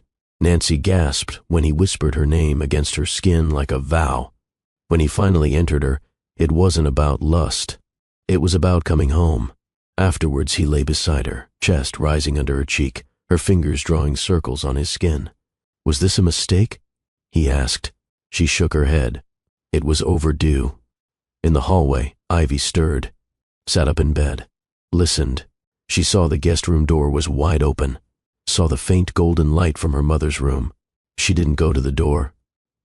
She just smiled into the dark. Stay, Daddy, she whispered, like a spell. And in the next room, he did. The gala shimmered with chandeliers and champagne flutes, designer gowns gliding past men in satin-lapelled tuxedos. But none of it dazzled more than the three girls running through the red-carpeted lobby, giggling, twirling, barefoot beneath their puffy tulle skirts. Nancy was breathless, her hands full of velvet hairbands and a misplaced pink shoe. James, beside her, straightened his cuffs and glanced down the grand staircase. Are you sure they're ready for this? He asked softly. Nancy gave him a look. They were born ready. We're the ones still catching up. Inside the ballroom, camera shutters clicked like applause. Everyone wanted a photo with the CEO who had returned to New York with Triplets. Whispers floated like perfume. That's his ex-wife? I thought she was Barren. Are those really his daughters? The air prickled with speculation, envy, and something worse, pity dressed up in curiosity. James stood tall, his hand resting gently on Nancy's lower back. She didn't flinch this time. The girls danced in circles around them, their laughter scattering the tension. But then, a photographer knelt, aiming his camera at the trio. Girls, can you look here, please? Ivy froze. She turned to James, lifted both arms in the air and cried, Daddy, pick me up! Silence, all around them.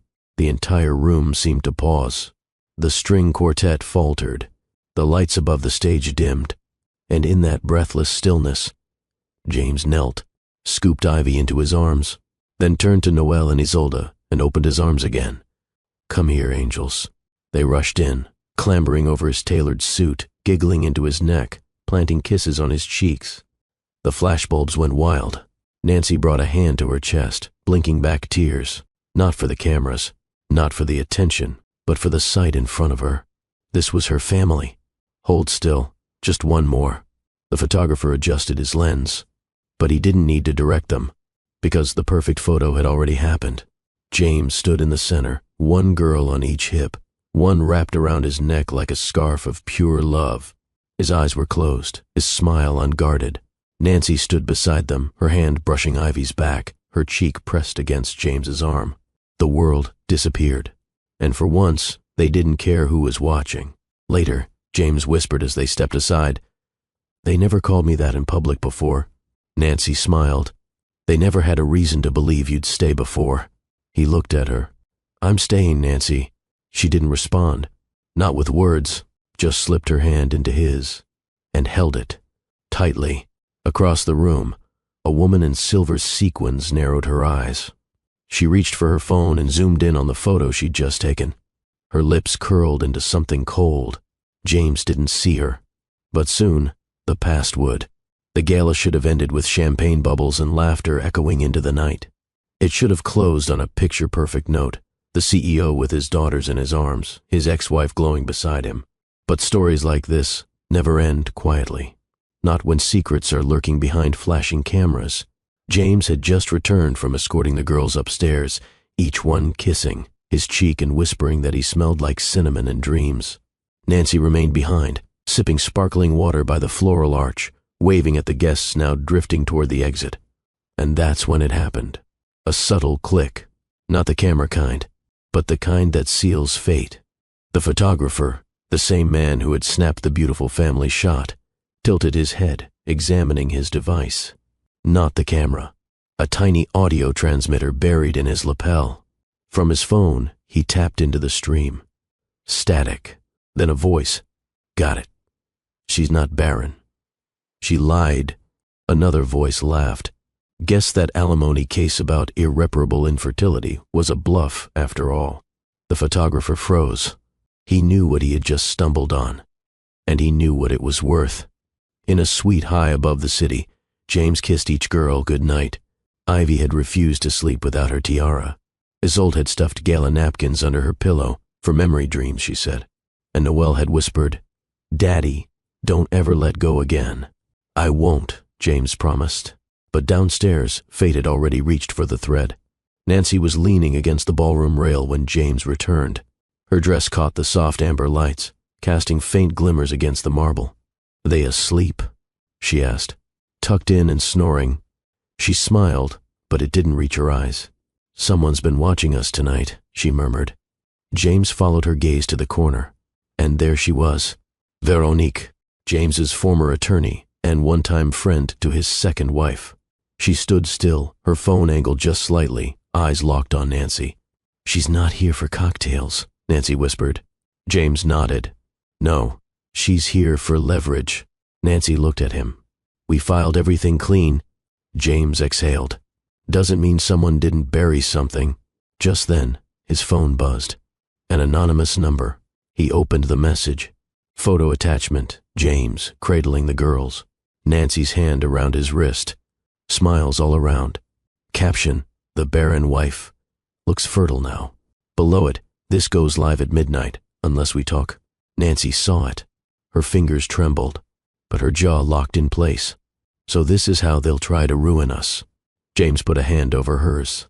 "Not if I ruin the game first." Downstairs, the photographer was already transferring files to a secure drive. Veronique met him behind the curtained hallway near the servers. "You have it?"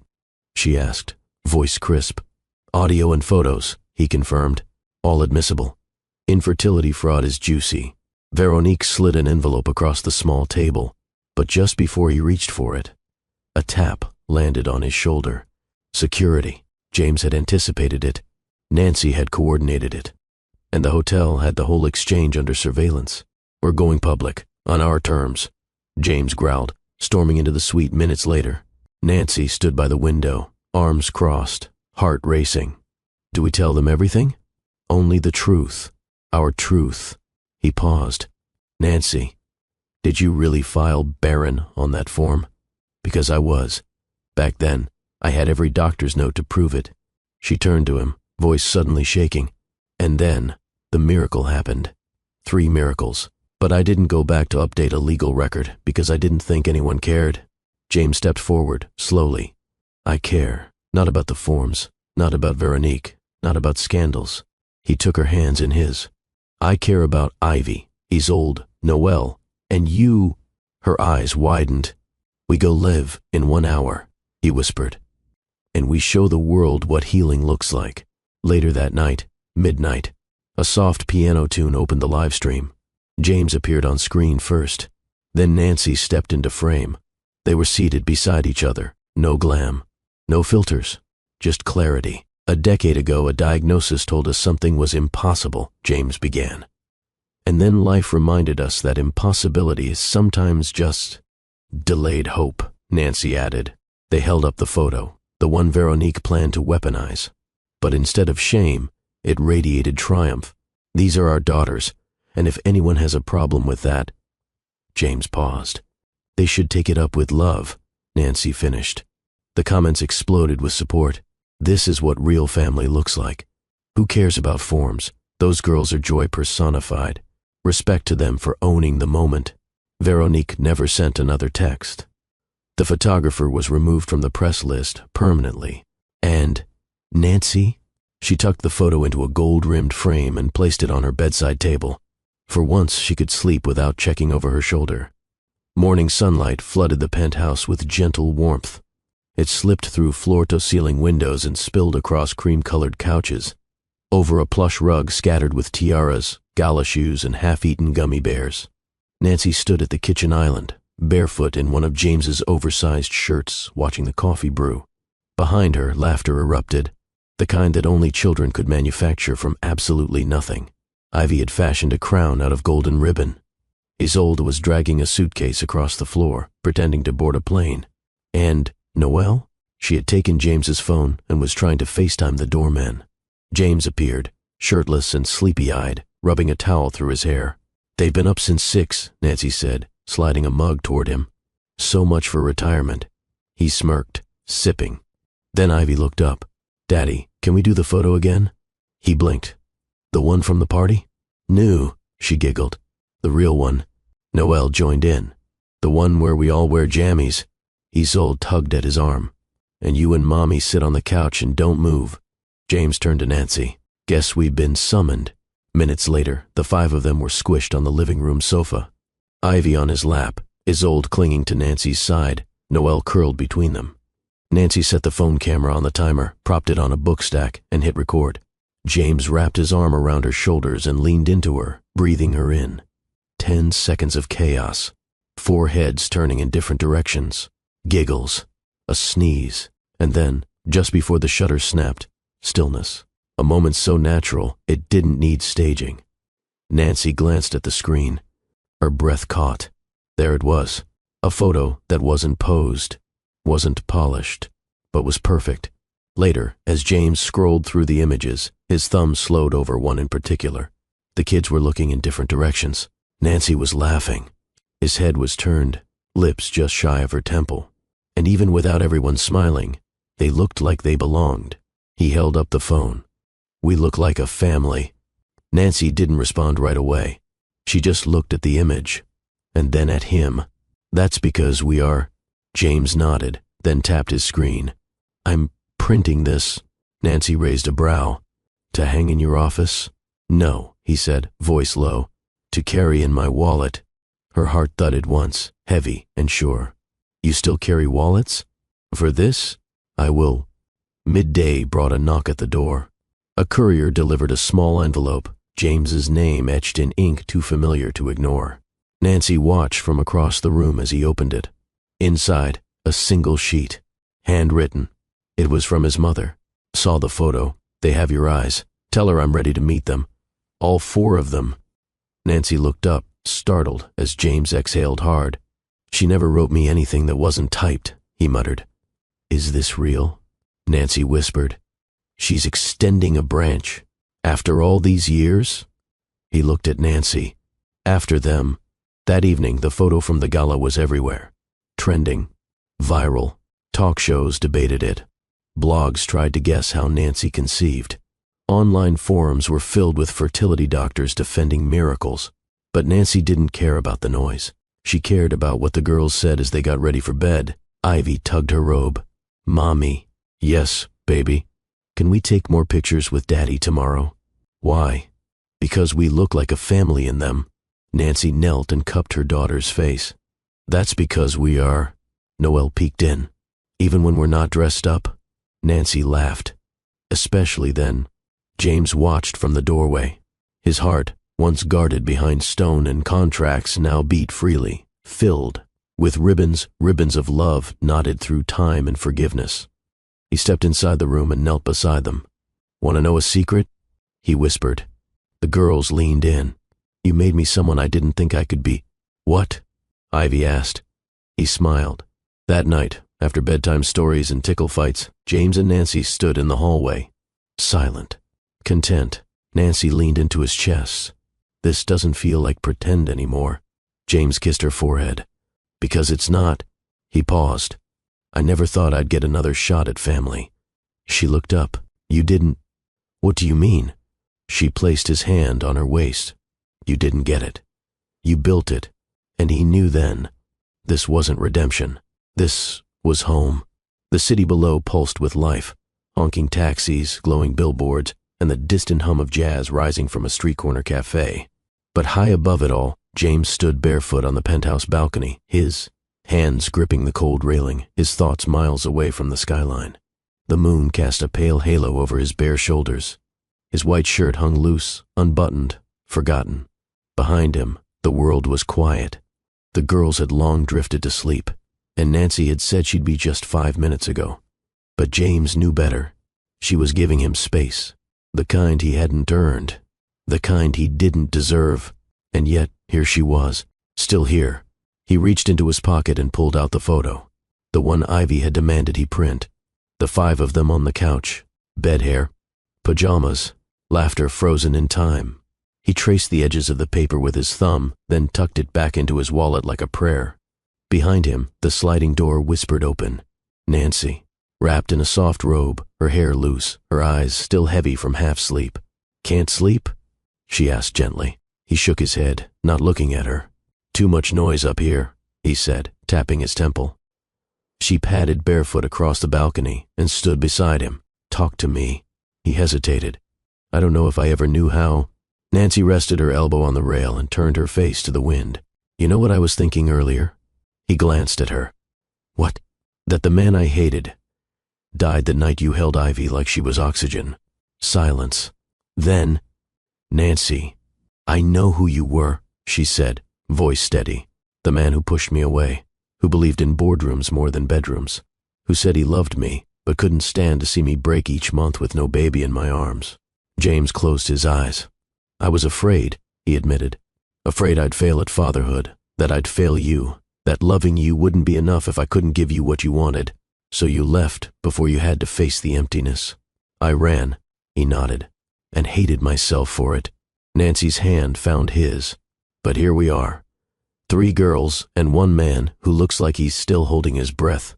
"I am," he whispered. "Every day, I keep waiting to wake up, to find out it was a dream, that I never got you back, that those girls don't call me Daddy." "Then stop waiting," she said firmly. "Start living." A breeze swept between them. Cool. Cleansing. Nancy turned to face him, fully now. "Do you know what they told me at the clinic?" James looked down. "That you couldn't, that I shouldn't hope, but you did, even when it burned." She stepped closer. "And then one night, when I couldn't sleep, I got on my knees. I didn't ask for a miracle. I asked for peace." James's jaw clenched. "And you got 3? Nancy smiled softly. "No, I got 4. Her hand pressed against his chest. "Because you came back, and the man who once made me feel broken became the man who makes me feel whole." His breath caught. There were no walls left between them now. No sharp words. No locked doors. No unsaid regrets. Just James. And Nancy, and the weight of every second they'd wasted, finally shifting into something lighter. "I don't want to mess this up," he said quietly. "Then don't. I want to marry you again." She didn't flinch, didn't smile, didn't answer with words. She leaned in, took his face in her hands, and kissed him, slow, assured, hopeful. The city disappeared. The noise faded, and under a sky full of stars, a man who once shattered a heart found himself rebuilt by the same hands he'd once let go. The balcony had gone quiet. The city's rhythm faded beneath them, replaced by the kind of silence that carries weight, the kind where one wrong word might crack everything open again. Nancy stood there, arms crossed lightly over her robe, eyes locked on James. But it wasn't confrontation. It was a question she hadn't dared ask in years. He could feel it coming. James, do you still hate me? His brow furrowed instantly. What? You once looked at me like I was the reason you couldn't breathe.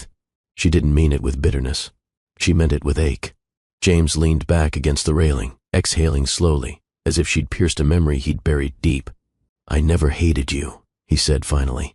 Not once. You pushed me away. Because I hated me. Nancy's throat tightened. Then why didn't you say that? Because I was a coward. His voice cracked on the confession. I watched you suffer every month. The tests, the tears, the silent dinners. I wanted to fix it, and when I couldn't, I blamed the one person I loved most. He looked down, ashamed. You. Nancy's lips trembled, but she didn't interrupt. I thought if I let you go, you'd find peace without me. Maybe someone else would give you what I couldn't. He met her eyes. But all I gave you was silence. Nancy walked slowly toward him, her bare feet silent on the marble floor. The night I signed those papers, she said, I didn't cry. James swallowed. I thought I'd cry for hours, but I didn't. I felt numb. I told myself if I could survive losing you, I could survive anything. And did you? No, she said, her voice nearly a whisper. I just learned to live with the ache. She stopped in front of him, close enough for their breathing to sink. You looked at me like I was fragile, like loving me hurt you. Because it did, James whispered. Not because of you, but because every time I looked into your eyes, I saw what I couldn't give you. I saw a future you dreamed of, and I couldn't paint it with you. But I never needed you to paint it. She reached for his hand. I just needed you to stay. He flinched. So why are you still here now? Nancy's eyes welled. Because the man who left me died the moment you picked Ivy up without flinching. The man who stands before me now is someone who fought his way back. She touched his face. And I see him. Clearly. James blinked hard. I still carry guilt. I carry grace. What if I mess up again? Then we rebuild again. He looked down at their hands, intertwined, unshaken. Nancy, yes? Do you still hate me? She didn't answer. Instead, she stepped forward, closing the final inch between them, and rested her forehead against his. I hated the pain. I hated the silence. I hated the nights I reached across the bed and touched cold sheets. James exhaled deeply. But I never hated you, not even when I should have. Why? She smiled, soft and sure. Because somewhere inside, I always knew you'd find your way back to me. I just didn't expect to find 3 little girls standing beside you when you did. He laughed through a cracked voice. They saved me. They saved us. A long beat passed between them. A quiet agreement. A full circle ache. You know what I was scared of the most? James asked. Nancy shook her head. That you'd moved on. That someone else would be holding your heart when I finally figured out how to hold it right. There was never anyone else, she whispered. Why not? Because there's only ever been one man who could walk into a room and steal the breath from my lungs, without even trying. That man let you down. That man is holding me right now. She leaned up and kissed the space just beneath his jaw. Then his collarbone. Then his lips. Not hungry. Not rushed. Just right. When they finally pulled apart, the weight between them had lifted. Not erased, but transformed. No longer pain. Now, a promise. And just like that, the night softened around them. No longer just a balcony under moonlight, but a sacred place where hate confessed its true name, fear. And hope, dressed in a woman's voice, called that fear home. The city faded beneath them. The world outside their penthouse balcony kept turning, but inside, everything stilled. They didn't move for a while, not out of hesitation, but because the moment finally allowed them to breathe without defense. James reached for Nancy's fingers, threading them between his own, as if he was relearning the right to hold her like that. Slowly, tenderly. "It's strange," he murmured. "All this time, I thought I had to fight to earn your forgiveness. I never imagined it could come with a kiss." Nancy turned toward him, her voice low. "That's because love was never a battlefield for me. Not with you. Not really." "Then what was it?" She held his gaze. "It was a room I waited in, alone, quiet, hoping you'd find the key." He pulled her gently toward him, letting her rest her cheek against his chest. His heart thudded against her ear, strong and warm, no longer caged in guilt. "I was scared love would come with a ledger," he confessed. "That you'd tally every wound I gave you. Then you don't understand love." She tilted her face up to his. "Love doesn't come with a ledger. It comes with a choice." James leaned down and kissed her forehead, the corners of her eyes, the tip of her nose, each one like a wordless apology. Nancy didn't stop him. She welcomed it, for every kiss felt like the undoing of something that once bound them both. She lifted her hands to his face, fingers brushing his jaw. "There's a letter," she said quietly. "A letter? I wrote it years ago, when the house was too quiet and my heart too loud. Where is it?" "In my drawer, bottom left. I never mailed it." He looked down at her, brows furrowed. "What does it say?" "Everything I didn't have the strength to scream when you left." He nodded, solemnly. "Will you read it to me?" Nancy stepped back, not in rejection, but to gather her breath. She disappeared into the bedroom. James waited, heart pacing again, this time for reasons far different from fear. When she returned, she held a folded sheet of paper, the edges slightly worn, as if it had been opened and closed too many times. Nancy sat on the couch. James sat across from her. She didn't look at him as she read. "Dear James, I hope someday you read this and wonder why I never sent it. Maybe because I was too tired. Maybe because I was too proud. Or maybe because I knew words could never compete with silence, yours or mine. You left like it was the only answer. Like my breaking was contagious, and if you stayed, you'd never heal. But you never asked if I wanted healing or simply your arms around me while I cried. I wanted you to hold me during the barren months, to say we're enough, even if the doctors said otherwise. But you didn't. You watched me drown and called it love." James's hands clenched on his lap. She kept going, voice steady but raw. "But here's the truth, James. I didn't write this to curse you. I wrote it to set myself free, because every time I held in the pain, it turned to bitterness. And I didn't want to become that woman, the one who closes doors because someone else forgot how to knock.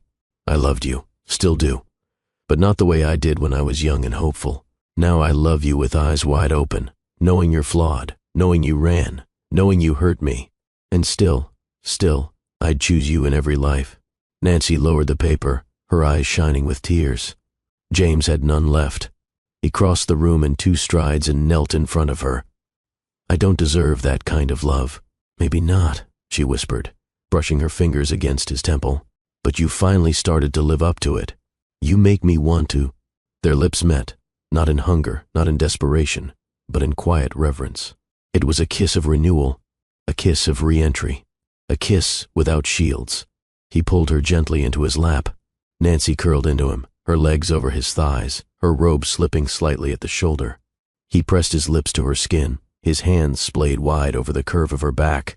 Their bodies moved with unspoken language, not the fire of unresolved tension, not the rage of past betrayal, just closeness, connection, skin against skin, without armor. "Do you remember the last time you kissed me like this?" She murmured into his neck. "No," he admitted, "but I want to remember this one forever." "Then don't rush it." "I won't." He lifted her slowly, carrying her across the suite. He didn't slam the door shut. He didn't throw her on the bed. He laid her down gently, like a fragile hope finally rediscovered. Then he lay beside her and held her, for minutes, for hours, for everything they'd missed. It wasn't fury that healed the wound. It wasn't apology. It wasn't even time. It was something softer, a kiss, given without defense, asked without fear, received without question. Because sometimes healing doesn't need grand gestures or desperate pleas. Sometimes it needs only one thing, a gentle kiss, not a war. My beautiful family, we've reached the end of today's heartfelt journey. If this story has touched your soul, don't leave quietly. Let your voice be heard. Drop a comment below with "I am with you, Dr. Phillips, so I know you're part of this family." Your thoughts, feelings, and reactions matter here more than you know. Don't forget to hit the like button to show your love, and if you're new, subscribe, so you never miss a single story that heals, inspires, and strengthens us all. Share this video with someone who needs a little light today. Until next time, keep love alive.